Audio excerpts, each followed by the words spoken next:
Denver 7 News at 5 starts right now. All my kids are good kids. A father loses his son, daughter-in-law, and son-in-law in an instant. I guess last Saturday night, man, they wanted to party some more. 5 people dead after using drugs laced with fentanyl. Fentanyl's no good, man. It's the devil. It's no good, man. Don't do it. Tensions build in Ukraine as President Biden issues new sanctions against Russia. And we hope you enjoyed the nice weekend weather because we're now in a deep freeze. Bitter cold conditions expected by morning, down near zero. Coming up, I'll let you know how much snow to expect. Plus, how to make sure your home is ready for the extreme temperature drop. We have a 65-degree day like we did yesterday, and they use the hose, and then it hits, and then they got a problem. A lethal dose of a drug they likely had no idea they were taking. 5 people in Commerce City thought they bought cocaine for the weekend, and instead, the Adams County DA says they got that and more, including a deadly dose of fentanyl. Denver 7's Russell Haythorne begins our coverage tonight. Russell, the DA says fentanyl is showing up more and more in cocaine and becoming a real problem in Colorado. Yeah, that's right, Shannon. Recreational users beware. Tonight, a family is grieving, but they're also warning people about a killer in our community.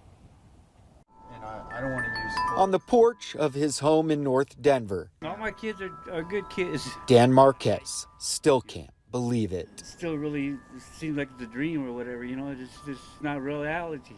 It's a heartbreaking amount of loss. Dan's son, Sam, gone, as well as his daughter-in-law, Karina, his son-in-law, and 2 of Karina's friends.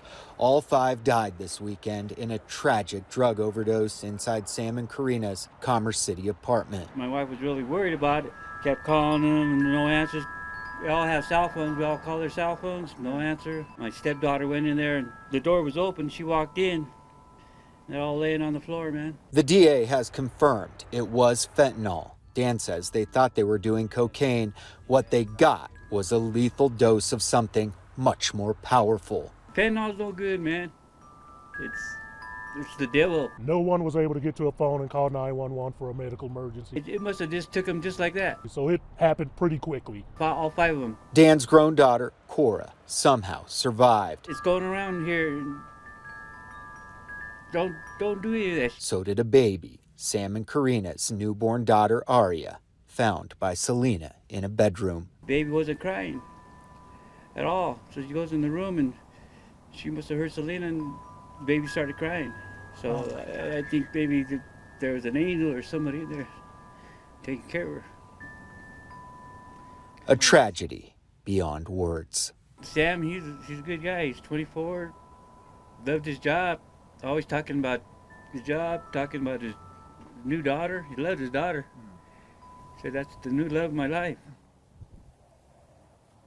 So terribly sad for all of the families involved in this tragedy. Police are still investigating where those drugs came from, and today Commerce City Police and the DA here in Adams County said that they will vigorously pursue charges against anyone involved. We're live in Commerce City tonight. Russell Haythorne, Denver 7. All right, Russell. So we know Dan's daughter, the 29-year-old, did survive after taking the lace drug. So what kind of shape is she in now? And how is that little baby doing tonight? Well, the 4-month-old Aria is at home with the grandparents, and Dan Marquez tells us that she is doing just fine this evening. And then the 29-year-old Cora, who is their grown daughter, is at North Suburban Medical Center receiving medical attention, but she is said to be recovering as well. And oh, well, we wish them well. All right. Thank you, Russell. Appreciate that. And the National Institute on Drug Abuse says last year, 75% of cocaine overdoses were laced with fentanyl. Here in Colorado, just over 800 drug overdose deaths from last year specifically involve fentanyl. And in Colorado, it's currently a misdemeanor for someone to be in possession of 4 milligrams of fentanyl. Well, it only takes half of that amount to kill someone. And back in December, Colorado Attorney General Phil Weiser said he wanted to update laws and raise penalties for drug dealers with fentanyl. He also wants to start a grant program to help agencies better investigate and prosecute fentanyl distributors. Now, Governor Jared Polis also supports these measures, and a spokesperson for the governor's office says lawmakers need to act on a comprehensive approach to address the dangers of fentanyl, including increased criminal penalties. As of tonight, no such fentanyl-related bill has been introduced in the state legislature. And listen, if you or someone you know needs help, we do have links to addiction hotlines and how to order free fentanyl testing strips. And you can find all of that information right now on thedenverchannel.com. All right, let's switch gears here. We do hope you were able to get outside before the temperature just fell off a cliff today. So that's video from just yesterday. People outside enjoying the weather in downtown Denver, and it already feels like a distant memory.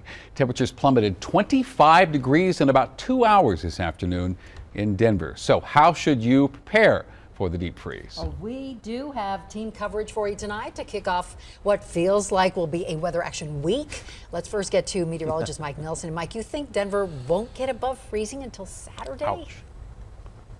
Yep.